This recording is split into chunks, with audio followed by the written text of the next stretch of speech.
ارسطو کہتے ہیں کہ کوئی بھی بڑا کام کرنے کے لیے انسانوں کو تحریک یعنی موٹیویشن کی ضرورت ہوتی ہے۔ اس تحریک کے 3 بڑے ماخذ یعنی سورسز ہو سکتے ہیں۔ پہلا ماخذ لالچ یا انعام کی امید، دوسرا سورس آف موٹیویشن جذبات جیسا کہ محبت، نفرت، خوف، حسد یا جلن، اور تیسرا علم اور عرفان یعنی معرفت۔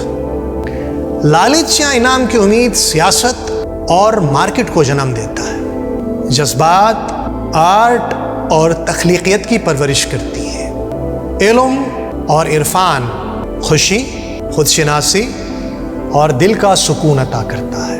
یہ تینوں عوامل انسانی معاشرے کی ترقی کے لیے ضروری ہے۔